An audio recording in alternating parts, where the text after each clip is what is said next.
B1 battle droids were never designed to have personality. Yet, all that chatter, the confused observations, the running commentary mid-battle, made them iconic. None of it was programmed, but Canon and Legends sources reveal the real cause behind the talking, and it's far darker than comic relief. The story begins in the factories of Bactoid combat automata, long before the Clone Wars. The Legends reference book, The Essential Guide to Warfare, explains that the Trade Federation, a powerful commerce guild that controlled shipping lanes across the galaxy, originally commissioned B1 units for a simple purpose: protecting cargo ships from pirates. The design specifications reflected this limited role, with Bactoid engineers building the droids using cheap cognitive modules, essentially their computer brains, along with basic sensors and thin armor. These were meant to be throwaway security guards, not real soldiers, and the Trade Federation's well-known cheapness ensured low-quality construction from the start. However, the cheap construction was not just about cutting costs. The Neimoidians who ran the Federation had specific reasons for choosing droids over living soldiers. The canon reference book Attack of the Clones: The Visual Dictionary describes them as too fearful to fight their own battles and too paranoid to trust living soldiers with weapons that might be turned against them. Battle droids solved both problems: mindlessly loyal, completely obedient, and endlessly replaceable. If 1,000 were destroyed, the Federation simply ordered more without any of the costs that came with living troops. This throwaway mindset extended even to the physical design. Bactoid engineers built the battle droids to look like Geonosians, the insect-like species whose factories would later produce B1's by the billions. Neimoidian crew members spread rumors that the droids' long faces were modeled after Neimoidian skulls as some kind of death symbol, but that was just a story. The B1's simply looked like the workers who built them. By 32 BBY, the Trade Federation was ready to test its droid army. When they blockaded the planet Naboo, their B1 forces operated under the direction of a massive ship called the Vutun Pala. This is what the Federation called a droid control ship, essentially a flying supercomputer that controlled every battle droid on the planet below.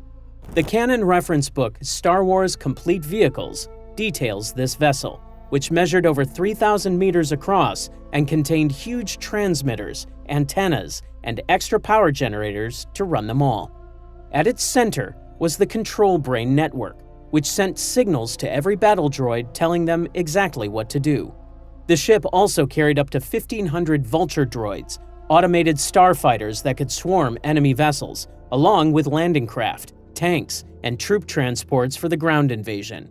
The system worked simply, but it had a critical flaw.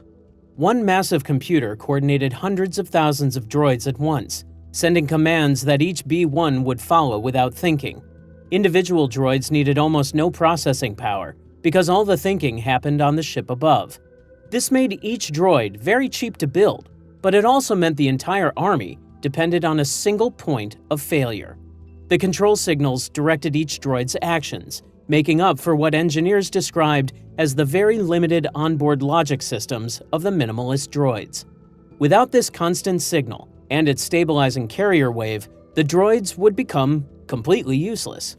The canon reference book Complete Vehicles refers to the droids as terminals, not soldiers, not even machines in the full sense, just receiving equipment that could not act on its own.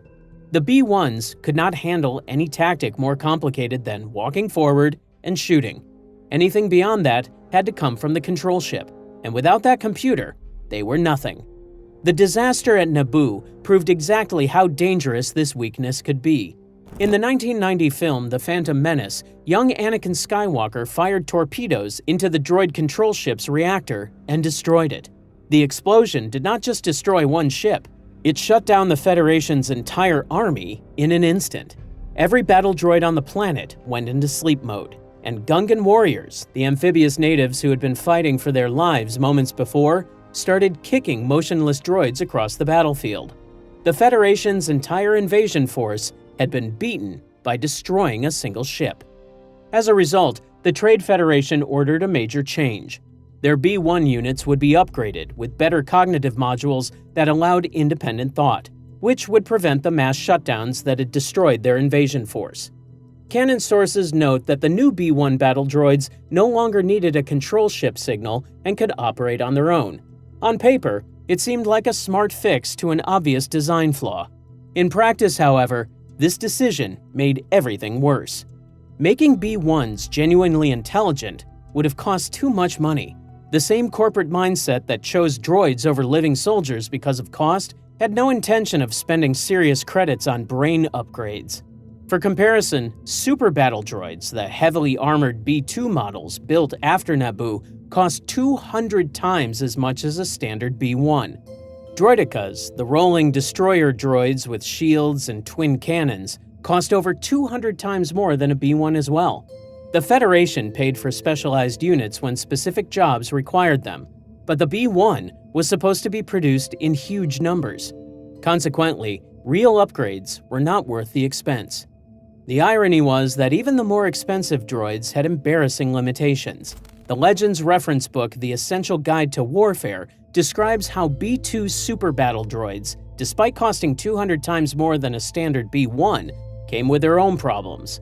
The B2s would plod directly into firefights, sometimes physically shoving other battle droids aside without the slightest concern for tactics or self-preservation. Their programming prioritized forward aggression over any kind of strategic thinking. Even worse, the same source notes that B2s sometimes deleted enemies who moved out of visual range from their targeting modules. If a Republic soldier ducked behind cover and stayed there long enough, the super battle droid might simply forget they existed and move on to another target. The machines could not track threats they could not immediately see. More money bought better armor and bigger weapons, but it never bought genuine intelligence. Instead of building better droids, the Separatists stuffed new programming into old hardware. About 10 years after Naboo, the Clone Wars began. The Separatists were the faction that broke away from the Republic, using droid armies supplied by the Trade Federation and other corporate allies. Throughout the war, they pushed their upgraded B1s even further by reprogramming them to work as pilots, gunners, damage control teams, security guards, and communications operators. These were jobs the droids were never designed to do, and the results showed. This attitude extended to the entire military structure. According to the Essential Guide to Warfare, a squad had 8 battle droids with no leader because units were either remote-controlled or pre-programmed before battle. A platoon had 7 squads. A company had 2 platoons transported via multi-troop transports, and the numbers kept growing into battalions, regiments, divisions, and full armies. A single Lucrehulk battleship could carry an entire army of over 200,000 battle droids, and no single unit mattered. The whole system was designed to absorb losses that would have destroyed any army of living soldiers. While organic squads were led by sergeants, droid squads needed no officer at all. They were simply pointed at the enemy and told to march. Clone troopers, the Republic soldiers fighting against the droids, called them clankers and destroyed them by the dozens in every battle. The Legends novel Republic Commando: Hard Contact shows clone troopers treating battle droids with casual disrespect, viewing them as target practice rather than real enemies. From a military view, this made sense. The droids were bad shots with weak sensors and computer brains that could barely follow basic orders. Republic forces developed fighting methods specifically designed to exploit these weaknesses, and a single trained clone could destroy many battle droids without much difficulty. But the contempt went deeper than just tactical superiority. To the clones, droids were not real warriors with pride and honor, just metal targets that happened to shoot back. In the novel, one clone reflects that droids did not even have the sense to be scared, which made fighting them feel almost hollow. There was no satisfaction in defeating an enemy that did not understand it was losing. Another passage describes how droids were great on open battlefields, but useless for anything requiring judgment or adaptation. They could follow orders, but they could not think about whether those orders made sense. The clones also noticed specific weaknesses that made droids frustrating to fight. According to the same novel, B1s were particularly poor in dense forests and complex terrain, where their limited processors could not adapt to unpredictable environments. When situations changed unexpectedly, They simply repeated whatever behavior their last command had instructed. In close quarters combat, droids performed especially badly without direction from what clones called a wet, their slang for organic officers. A firefight that would challenge living soldiers for hours might only last minutes against droids because the machines could not improvise. This created a strange dynamic on the battlefield. Clone troopers were fighting an enemy that vastly outnumbered them, but could barely function as soldiers. The droids marched forward, fired their weapons, and died in huge numbers, while the clones adapted, flanked, and exploited every limitation. The war was not a contest between equals, but trained soldiers grinding through waves of malfunctioning equipment. What the clones witnessed on battlefields across the galaxy was not just poor design, it was a system failure happening in real time. The Legends reference book, The Essential Guide to Warfare, documents what Separatist commanders discovered early in the war. Standard maintenance routines, the computer cleanup procedures that were supposed to keep droids working properly, actually erased the B1's specialty programming. A droid trained to fly a ship would forget everything after a maintenance cycle. Everything the droids had learned since their last checkup would simply disappear, meaning the process meant to keep them functional destroyed the very upgrades keeping them useful. The solution was to skip maintenance entirely. The droids kept working on the surface, following basic commands and marching where ordered. But underneath, their cognitive modules started collecting damage that would never be fixed. Bad data piled up, processing slowed down, and systems designed for simple tasks strained under work they were never meant to handle. As a result, B1 cognitive modules developed errors at increasing rates. Some droids shut down completely when their processors got overwhelmed by junk data. Others developed what reports called behavioral problems, freezing at critical moments, repeating the same action without finishing it, or responding to orders with outputs that made no sense. The most common symptom was talking. This is where the Essential Guide to Warfare provides the key explanation.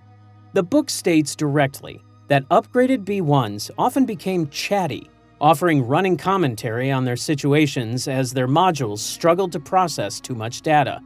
To the annoyance of the Separatist commanders, these droids narrated combat in real time, announced when they were confused, and kept talking even when silence would have been tactically smarter. The constant chatter gave away positions and caused delays as droids verbalized problems instead of solving them. The high-pitched voices that audiences recognize were not designed features. They were error messages made audible. The processors could not handle all the incoming information, and talking was how they tried to work through it. What looked like personality was actually the sound of systems failing. The tactical consequence of this extended far beyond just annoying commanders.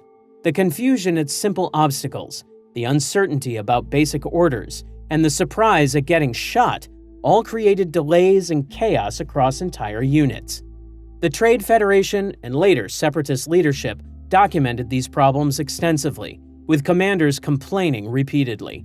But no solutions ever came because fixing the chattiness would have required either expensive new cognitive modules or proper maintenance that erased all the special programming. The Separatists chose neither option. They reserved their better cognitive modules for more capable droids like the B2 super battle droids and the tactical droids that coordinated larger operations. The B1s had been produced in such huge numbers that Republic intelligence estimated quintillions had been manufactured during the war, making them too numerous and too cheap to upgrade properly. The chattiness was a known problem that leadership decided was not worth fixing. Legends sources describe this as the result of the Trade Federation's stingy habits and the Techno-Union's obsession with building newer, better killing machines. But building machines meant to be discarded has consequences over time, and machines built without long-term planning tend to show it eventually. Meanwhile, the Republic's computer experts made the degradation even worse through intentional sabotage. Republic slicers, the Star Wars term for hackers, constantly attacked Separatist computer systems and inserted viruses that caused random malfunctions. Some of these viruses changed the outcome of entire battles. At Agomar, Droidicas and super battle droids suddenly turned on each other, firing wildly and destroying B1's caught in the middle while clone troopers watched and laughed. Slicers also attacked the factories, building new droids, changing code in small but damaging ways. Parts were manufactured slightly too small or too large to fit right. Targeting sensors were set incorrectly during assembly, and extra processing steps were added to communication programs that created delays under combat stress. New droids came off assembly lines already compromised, with their failures waiting to appear at the worst possible times. Adding to these problems was the chaotic nature of the Separatist military itself. The Confederacy's forces were not a unified army, but a jumble of corporate and territorial assets thrown together under a single banner. The Trade Federation, the Techno Union, Commerce Guild, and Intergalactic Banking Clan had each invested heavily in their own warships and droid models, paying trillions of credits to various manufacturers. But these forces were never designed to work together. The same source reveals something that popular accounts of the Clone Wars often overlook. The Confederacy relied heavily on the armies and defense fleets of breakaway sectors and individual star systems, not just on droid forces. Many battles were fought between armies of organic soldiers, with no battle droids or clone troopers in sight.